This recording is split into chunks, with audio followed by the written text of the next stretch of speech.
Olá, pessoal, tudo bem? Vamos explorar um pouco aí o tema da cadeia de valor 4.0.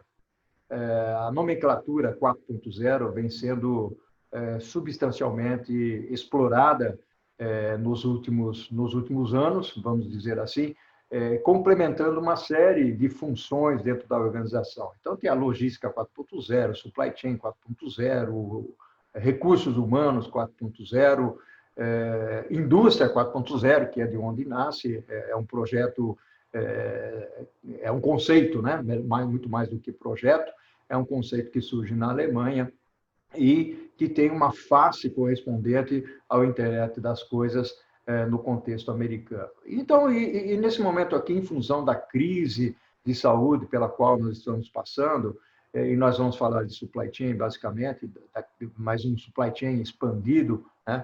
Então, esse supply chain ele tem sido bastante afetado. O comportamento de clientes e consumidores tem se alterado ao longo do tempo, e principalmente nesse momento em que nós estamos vivendo agora. Há uma redução nos gastos em quase todas as categorias, antecipando possíveis dificuldades financeiras e econômicas logo mais adiante. Então, as pessoas enxergando isso passam a depositar o seu dinheirinho, o seu rico dinheirinho, o seu investimento logicamente, a sua despesa naquilo que é realmente necessário, deixando o supérfluo para depois. Existem alguns segmentos de mercado que vêm se destacando no consumo, como é o caso de alimentos e produtos básicos, bem como os elementos, os produtos caseiros, né, para o lar, e alguns também de tecnologia. Teve um momento aí que, principalmente, as câmeras sumiram do mercado porque todo mundo precisava fazer home office. Mas, mesmo assim, há um número em que houve uma redução de 50% no consumo. E esse número, esse percentual, ele tem uma tendência de se manter por algum tempo ainda. E se esse número é uma média, e nós estamos falando que alguns tiveram um aumento de consumo, até para fazer estoque ou por necessidade, nós entendemos que outros itens, logicamente, eles foram de forma significativa afetados, né?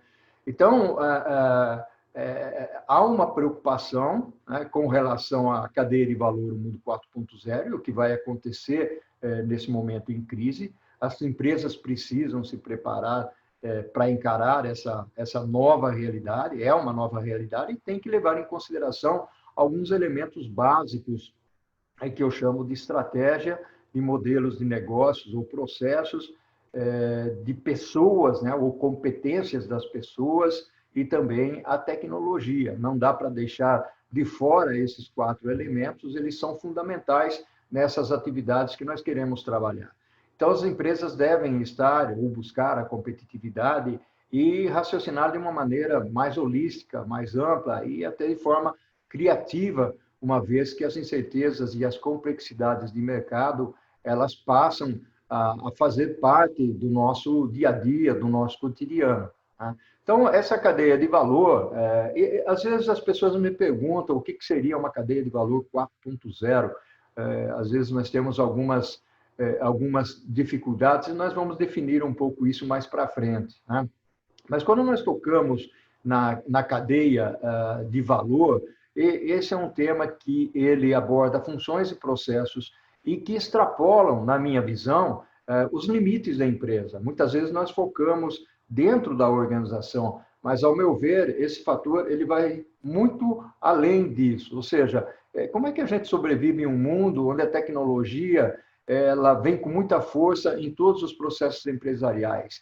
E ela enfoca desde o relacionamento com o fornecedor, no começo da cadeia, no inbound, até o final da cadeia, que é o outbound. Então, nós passamos aí por uma série de elementos, né, de relacionamento com fornecedores, de elementos de visibilidade na cadeia, coleta de informações, projeções de vendas, de demanda, como é que o mercado está se comportando, como é que nós produzimos, como é que nós gerimos o nosso estoque, como é que nós alocamos os nossos principais recursos. E Com base nisso, bom, o mundo 4.0, logicamente, tem essa importância, a gente já comentou isso, aliás, se fala já no 5.0, mas não vamos ligar muito para isso, não. Vamos ficar no 4.0. O 5.0 ele só agrega competências e pessoas. E quando eu estou falando em 4.0 aqui, eu estou agregando já pessoas nesse processo. E quando nós falamos de 4.0, isso não é um projeto, tá, pessoal? Isso não é um projeto, isso é uma jornada, ou seja, é um processo contínuo. Imagine uma melhoria contínua, né? Logicamente que há uma composição de projetos para nós conseguirmos solucionar alguns problemas e nos tornarmos mais competitivos e sobrevivermos no mercado, né? E a iniciativa, ela integra diversas áreas dentro e fora da organização. Então, não dá para a gente se limitar a uma determinada área. Então, nós estamos falando aqui de produção, de logística, nós estamos falando de engenharia, estamos falando da tecnologia da informação, estamos falando de desenvolvimento, uma série de coisas, inclusive a parte de finanças e RH. Então, nós estamos envolvendo toda a organização dentro desse contexto, né? E a jornada é conjunta, todo mundo precisa estar junto, trabalhando em conjunto nesse processo, expandindo as oportunidades e indo além dos limites da organização. E aí tem alguns elementos que eu considero extremamente importantes dentro desse processo todo. Alguns deles vocês veem nessa figura que está aqui ao lado. Eu vou começar pela experiência do cliente. Por que a experiência do cliente? Porque ela é o centro, ela é a coluna vertebral para o qual nós precisamos enfocar, ou seja, é dele que vem e ramifica todas as necessidades dentro da nossa organização. Então, as fantásticas experiências com o cliente, elas não vêm por acidente ou não vêm por acaso. Essas experiências, elas são baseadas em pesquisas, em conhecimento de comportamentos, em conhecimento de mercado, planejamento e execução dessas estratégias, visando, olha que interessante, visando oferecer melhores alternativas e possibilidades para os clientes e consumidores. Então, por muito tempo, e de novo, aqui eu vou tocar num ponto que nas minhas pesquisas eu tenho identificado. Por muito tempo, o supply chain ele tem desempenhado uma função muito secundária nesse processo da experiência do cliente. O que significa isso? Significa que não estamos buscando uma experiência diferenciada. Mas, inteligentemente, algumas organizações enxergaram isso, né, abriram os olhos para esse detalhe e estão utilizando as cadeias de suprimentos, as cadeias de abastecimento, como um elemento cujas competências podem ser utilizadas, inclusive, para ter uma melhor experiência com o cliente. Isso é fundamental. E que empresas são essas? Eu tenho aqui na minha cabeça algumas empresas às quais eu presto serviço, outras eu conheço mais de mercado, mas a Amazon, o McDonald's, a própria Unilever, a Netflix, a Apple, são empresas que comumente utilizam e olham a supply chain, a cadeia de abastecimento, como um elemento importante nesse processo todo. Mas não são só as multinacionais, não. Algumas brasileiras estão se destacando, eu gosto de mencionar algumas, às vezes sou muito repetitivo com relação a isso, mas tem a Natura, a Wine.com.br, a Submarino, a própria Magazine Luiza, a Fast Shop, são algumas empresas que estão dentro de um grau de maturidade um pouco mais elevado com relação a se aproveitar dessa situação até para conseguir dar ao cliente final uma experiência mais adequada. E as influências na satisfação do cliente, elas podem advir de situações as mais normais possíveis, as mais, vou encontrar aqui uma expressão, a mais corriqueira possível, né? Por que isso? Porque depende muitas vezes do relacionamento com o motorista, com o consumidor, o motorista com o cliente final. Então, essas entregas, que muitas vezes a gente não dá o devido valor, entrega no prazo, né? Alinham-se com a experiência e encantam os clientes. Então, o processo de comunicação com o motorista do caminhão, ou da van, ou da moto, é importante ele entender que, muitas vezes, um atraso numa entrega, pode provocar uma insatisfação no cliente. Então, esse processo de comunicação dentro da organização, ele permeia todo o supply chain. Então, a logística, ela apresenta, por exemplo, um alto volume de interação com o cliente. Há um contato físico muito próximo. Aliás, quando o caminhão sai do centro de distribuição, o motorista dirigindo esse caminhão ou essa van, ele é o camarada, ele é o ponto focal que vai se relacionar com o cliente, B2B, por exemplo, ou com o consumidor, no contexto do B2C. Então, muitas empresas que não se deram conta disso estão enxergando e olhando para essa característica, com muito mais interesse, né? Visando se apropriar de uma situação que, ao meu ver, me parece muito interessante na corrida da vantagem competitiva, né? Então, é necessário capturar valor, né? Extrair valor desse relacionamento. Isso é muito importante, colocando, logicamente, o cliente no centro dessas oportunidades positivas. O outro ponto que eu gostaria de comentar é o ecossistema. Eu já falei lá no começo da nossa conversa de que as empresas não podem se fechar dentro dos seus dormitórios, né? Dentro dos seus quartos escuros. É essencial administrar todo o ecossistema, fornecedor, a minha empresa e fora da minha empresa, né? Trocando e compartilhando informações de uma forma colaborativa, de uma forma integrada e holística.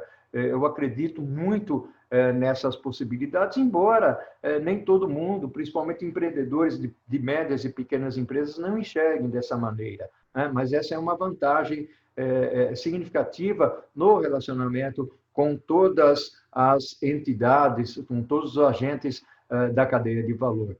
Os volumes de dados, logicamente, que nós coletamos, eles não servem para nada se a gente não fizer um bom uso dele. Nós temos que fazer um bom uso disso. E é possível, nós já temos ferramentas que permitem com que esses dados sejam convertidos em elementos de vantagem para todos dentro da cadeia de valor, né? E é isso que faz a diferença. Muitas ferramentas estão disponíveis no mercado, eu já falei isso, né? Não precisa ser ferramentas caríssimas, que demoram um tempão para serem implementadas, muito pelo contrário, nós temos que olhar para o mercado de uma maneira mais efetiva, no sentido de encontrar um equilíbrio entre aquilo que a gente investe e o retorno que esse investimento traz para a nossa organização. Olhe isso com muito carinho, tanto do ponto de vista crucial de projeto, como do ponto de vista de inovação de processo, de modelos de negócio e tudo mais. E as estratégias, elas atendem tanto a clientes no modelo B2B e tanto a consumidores no modelo B2C. Então, essa parte é a parte que eu falo da visão holística do ecossistema. Eu gosto muito disso. E outro ponto são os modelos de negócios, porque muitas vezes... E aqui eu queria fazer um parênteses, aqui eu queria fazer uma explicação entre o modelo de negócio e cadeia de valor. A cadeia de valor ela foi criada lá pelo Michael Porter no ano de 2005, né? E ela se refere basicamente às atividades que uma organização desempenha e como elas se relacionam, né? De tal maneira que gerem a vantagem competitiva para a organização. E quando eu falo dessa cadeia de valor, eu estou falando de compras, eu estou falando de produção, eu estou falando de distribuição, estou falando de planejamento, de tecnologia da informação, de RH. E o Porter ainda dividia isso em situações primárias, né, e secundárias, ou seja, aquelas que tinham mais valor e menos valor do ponto de vista de cliente. Todas as atividades elas são valorosas dentro da organização, mas do ponto de vista do cliente, o que realmente traz valor agregado para ele. E já pelo lado do modelo de negócio, é uma lógica um pouco diferente. A lógica é como é que eu crio, entrego e capturo valor para esse cliente final, para esse consumidor final, né? Então, a organização busca formas diferentes, estratégias diferentes de fazer com que, por exemplo, um produto chegue até o cliente, até o consumidor final. Ou como é que ela faz a produção, como é que ela desenvolve os seus canais de vendas, os seus canais de entrega, como é que ela cria modelos de negócio diferentes, ou melhor, como é que ela usa, né, o conceito de alguns canais dentro da cadeia. Isso é fundamental. E aí vale um pouco o conceito da criatividade, né? O quanto nós somos inovativos e criativos nesse processo todo. E o modelo de negócios, vamos falar aqui do Airbnb, por exemplo, né? Que cria uma experiência diferente para o cliente, oferecendo hospedagem mais barata, né? Fazendo com que ele experimente algo diferente e consiga usufruir daquele modelo de negócio. Existem outros, o Uber Eats, a iFood, Rappi, existem vários por aí que foram extremamente inovativos, né? Alguns disruptivos, não necessariamente esses que eu mencionei. Há uma discussão muito grande em ser inovador ou ser disruptivo, não é a nossa questão aqui, até porque isso é muito profundo e muito tênue em termos de diferenciação. O importante é ser criativo, o importante é que o cliente enxergue você como uma figura diferenciada no mercado e compre de você. Ou seja, o importante é isso. Se você foi disruptivo, ou foi inovativo, ou foi criativo, essa é uma outra questão, essa é uma mera consequência, né? Então, é importante a gente entender, por exemplo, que você não precisa ser um cara disruptivo, né, para poder atender as necessidades do cliente. Logicamente, isso vai depender muito da forma como você trabalha e da forma como você aborda e enfoca o cliente. O outro ponto que eu queria comentar é o da demanda, né? Nós sempre falamos de supply chain orientado à demanda. Isso não é novo, isso é bastante antigo já, né? Ou seja, toda a minha cadeia de abastecimento ela é orientada à demanda do cliente, o cliente é quem pede. Não necessariamente, logicamente vai depender muito do que eu faço na minha produção, ou a forma como eu observo o mercado, como é que eu atuo com o conceito de produzir para estoque, produzir para um pedido de um cliente, produzir para um projeto, por exemplo.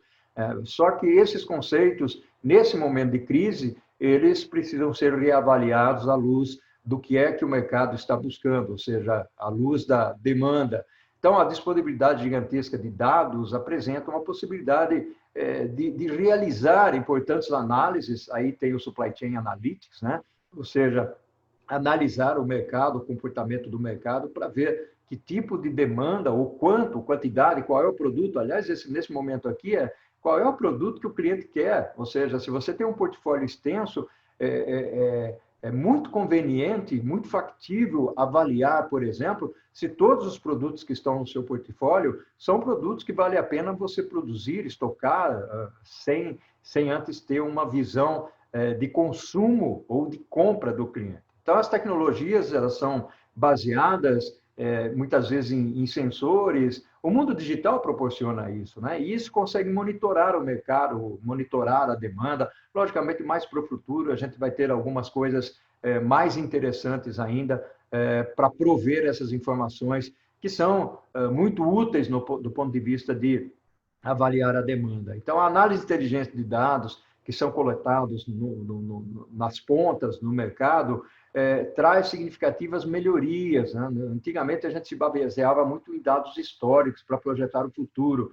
Hoje, existe o conceito do machine learning, por exemplo, que é o aprendizado de máquina, que ainda que seja uma tecnologia que ainda está evoluindo, ainda está avançando, essas análises preditivas, essas análises já podem ser feitas, né? E aí podemos projetar demandas com uma abordagem, eu diria, até um pouco mais confiável, né? Entendendo quais são os padrões de mercado, quais são os comportamentos de compra que o cliente está estabelecendo. E é interessante eu conversar sobre tudo isso, porque, na realidade, não dá para falar de supply chain sem falar de experiência de cliente, sem falar de previsão de demandas, sem falar do consumidor ou do consumo. Nós precisamos entender a demanda porque ela afeta diretamente a forma como o nosso supply chain ele vai se desenvolver. Antigamente, né, se falava muito de supply chain, mas não enxergava o mercado, né? Ou seja, era muito mais operacional, muito mais como é que eu desenvolvo a minha operação para atender os níveis de serviço de mercado. Hoje não, hoje já existe uma exploração nesse sentido, uma exploração conceitual e operacional nesse sentido, de entender como é que o mercado está caminhando, né? Não necessariamente essa função está dentro de supply chain, mas precisa haver uma integração entre as partes. E aí se insere também e eu gosto de mencionar isso, o aspecto de colaboração e compartilhamento de dados entre os agentes, entre outras partes dentro da cadeia de abastecimento, que sejam eventualmente fora dos limites da minha empresa. O outro item que eu gostaria de comentar é o omnichannel, são os múltiplos canais. E é interessante, o omnichannel é mais do que um jargão corporativo. A gente fala muito de omnichannel, muitas vezes é uma palavra comprida e estranha, né, que não tem uma tradução no português, é por isso que eu chamo de múltiplos canais, né?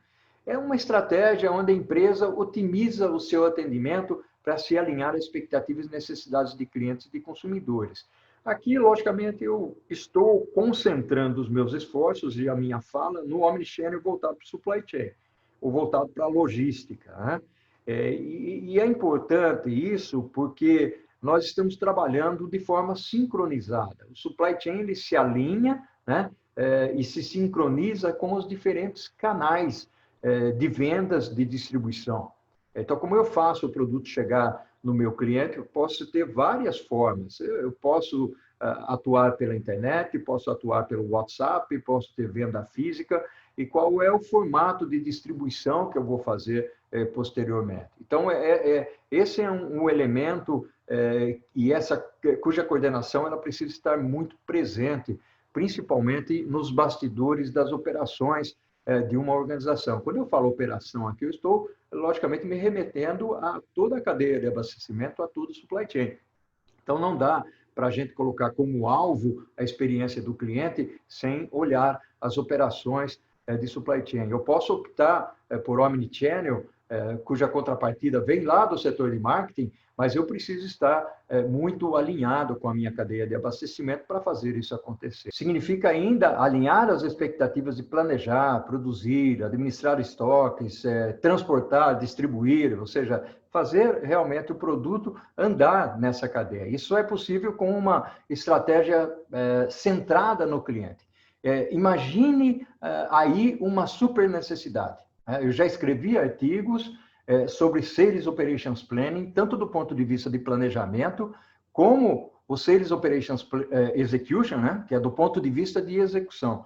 Então, está muito bem azeitável, ou seja, precisa fluir muito bem, né? E vamos colocar, logicamente, nesse contexto, não só falar de planejamento, mas também de execução. Nós falamos muito de Sales Operations Planning, vamos prestar atenção também no Sales Operations Execution, ou seja, como é que eu executo aquilo que eu planejei. Muita atenção para isso, porque isso é fundamental dentro da organização. O outro ponto que eu gostaria de comentar como importância dentro da cadeia de valor, e esse é um assunto extremamente repisado, né, que é a digitalização e a automação. Então, o surgimento de soluções digitais, de tecnologias super avançadas, inteligência artificial e tudo mais, tem possibilitado a comunicação e a atualização a utilização de infraestrutura, aplicações e dados com uma velocidade e com diferentes volumes, com uma qualidade incrível e com muito mais segurança. Ainda que temos que tomar muito cuidado, porque cibersegurança é alguma coisa fundamental, uma preocupação fundamental nas nossas empresas hoje. Algumas dessas tecnologias já estão disponíveis e elas são aplicadas em escala nas organizações. Eu posso mencionar algumas delas, por exemplo, Big Data, análise de dados, eu falei do Supply Chain Analytics, então a análise de dados é bastante fundamental, a computação em nuvem, fabricação aditiva, né, um outro nome aí para impressão 3D, que a gente usa mais, que é mais usual, né, na nossa utilização, automação ou robótica, e mesmo realidade virtual e realidade aumentada, que já estamos utilizando, principalmente nos centros de distribuição, para leituras de produtos, né? Expedição de produtos, contagem de estoque e tudo mais. Então, essas tecnologias, elas têm favorecido sobremaneira a transformação digital na cadeia de valor, na cadeia de abastecimento, supply chain, integrando esses sistemas, integrando os processos como um todos, se conectando e avançando para os limites externos, né, da organização, atingindo aí fornecedores e clientes. E eu volto a dizer aqui que o mercado online O comércio eletrônico está utilizando isso com uma inteligência bastante oportuna, e cuja prioridade realmente está assentada sobre a viabilização da tecnologia, né? Cria-se os modelos, inova-se e a tecnologia respalda isso. Isso é muito importante. O outro item que eu gostaria de comentar, e ele não poderia ser deixado de lado, é a parte de competências, né? São as pessoas, basicamente. Então, a grande maioria das empresas, logicamente, não tem todas as respostas para todas as questões, né? Dentro do contexto que nós estamos vivendo hoje, dentro das crises, né? E as questões elas têm sido realmente muito desafiadoras, apesar dos avanços da criação de novos modelos de negócio, né? E entra aí também desenvolvimento de produtos, novos produtos, inovação, né? Serviços fantásticos que estão sendo criados, tecnologia que a todo momento aparece alguma coisa nova, o relacionamento colaborativo, programas de qualidade, técnicas de just-in-time e, de novo, o comércio eletrônico, né? Nunca foi tão necessário enfatizar, então, as habilidades das pessoas, já que eu estou falando numa série de elementos que são fundamentais. Como é que as pessoas estão se preparando para tudo isso? E a força de trabalho, então, ela passa a ter um fundamento importante dentro das competências empresariais, né? E esse conhecimento compartilhado, ele passa a ter uma prioridade significativa. E eu diria o seguinte, muitas empresas se baseiam nos dados, mas se não tiver a competência para analisar os dados, de nada adianta, né? Pode ter um volume enorme de dados, aí precisa ter competência, logicamente tem ferramentas que ajudam a fazer essa análise, a transformar dados em informações, mas no final das contas, quem vai tomar a decisão sobre isso, aquilo, por enquanto, é o ser humano, né? E além dessas competências funcionais que a gente chama de hard skills, né? Conhecimento e tudo mais de como exercer uma boa função, surge com bastante evidência e com bastante peso o conceito do soft skill, ou seja, como é que eu atualizo os meus soft skills trabalhando em time, me relacionando, me comunicando, dando feedbacks. Isso pode ser tanto do ponto de vista de liderança como do ponto de vista de qualquer outra pessoa que trabalhe dentro da organização. Ou seja, são elementos fundamentais. E o quanto é que eu exploro esse lado, vou chamar aqui lado emocional, inteligência emocional, para evoluir nesse sentido. Então, as nossas interpretações de mensagens subliminares dentro da organização é muito importante. Eu gosto de deixar uma mensagem. Ainda outro dia eu estava conversando com um garoto, né, um jovem, e fazendo uma mentoria com ele, e uma das coisas que veio à tona foi o seguinte: eu preciso sair da zona de conforto. Cuidado com essa história de sair da zona de conforto. Realmente a gente não pode ficar muito acomodado, não deve de maneira alguma, em todos os aspectos, seja no aspecto de aprender, conhecer, como dentro da empresa se quiser crescer. Mas precisa ter um entendimento de que nas mensagens subliminares da empresa existem sempre uma conotação seguinte: escuta, meu amigo, se vira nos 30, trabalhe mais do que você deve, né? Ou seja, isso tem um objetivo, né? Então, analise esse objetivo, se esse objetivo tem interesse dos dois lados ou só interesse da empresa, né? Então, logicamente, é um convite à reflexão, não é uma crítica à empresa, né? Porque existem empresas que têm um patamar de liderança extremamente adequado e que eu admiro e respeito muito, mas existem outras que querem fazer você trabalhar demais, né, em troca do seu salário no final do mês. Então, é um convite, logicamente, à reflexão. E outra coisa que eu gostaria de mencionar uma pergunta também que me fazem muitas vezes, até está me gerando um estudo aí: como é que eu conheço a maturidade da minha organização em relação ao mundo 4.0, a cadeia de valor 4.0? Esse eu vou escrever um artigo, mas eu estou fazendo uma pesquisa de entendimento.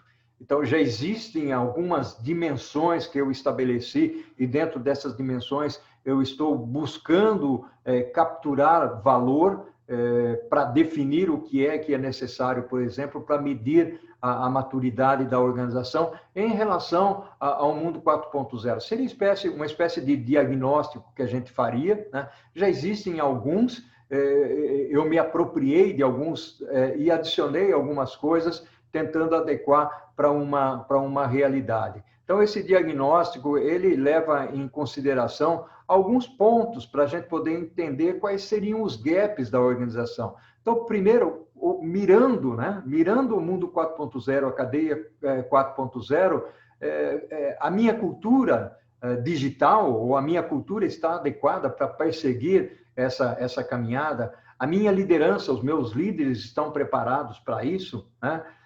E a minha estratégia? Quais são as estratégias que eu tenho? As estratégias estão levando em consideração o mundo 4.0? Como é que estão os meus clientes? Como é que eles exigem? Qual é a expectativa que eles têm? A mesma coisa os meus fornecedores, de novo, olhando toda a cadeia de uma forma holística, né? E os meus produtos, eles atendem, as embalagens onde são acondicionados esses produtos, não se esqueça que quando a gente fala de 4.0, tem um elemento de sustentabilidade também que nós precisamos levar em consideração. Os nossos processos estão adequados para o mundo 4.0, né? E as operações? As pessoas, né? Acabamos de falar de competências de pessoas, elas estão adequadas? Tenho tecnologia que me permite ir para o mundo 4.0? Em que estágio que eu estou dentro do aspecto tecnologia? E, logicamente, a governança. Estabelecer governança, que é um item extremamente importante. E em todos esses daqui, como é que eu administro os meus riscos, como é que eu estabeleço a minha segurança, permeando todos os fatores, todas as dimensões da minha organização. Logicamente, eu apresentei alguns elementos no trabalho que eu estou fazendo, podem surgir outros, ou pode ser que eu tire alguns daqui, imaginando que eles sejam redundantes, mas eles vinculam ao mundo 4.0. Então, veja que interessante, que a tecnologia, isso é importante, né? Muitas vezes a gente vincula a indústria 4.0 à tecnologia. Logicamente, a tecnologia tem uma importância significativa aí, mas ela é apenas um dos elementos. Se você for prestar atenção nos itens que eu mencionei agora há pouco, ela é um dos elementos. Então, não vamos confundir indústria 4.0, o mundo 4.0, com tecnologia. Tecnologia, ele é um viabilizador, ele respalda isso, né? Embora, logicamente, tenha uma importância significativa, porque nós vivemos hoje num mundo altamente tecnológico.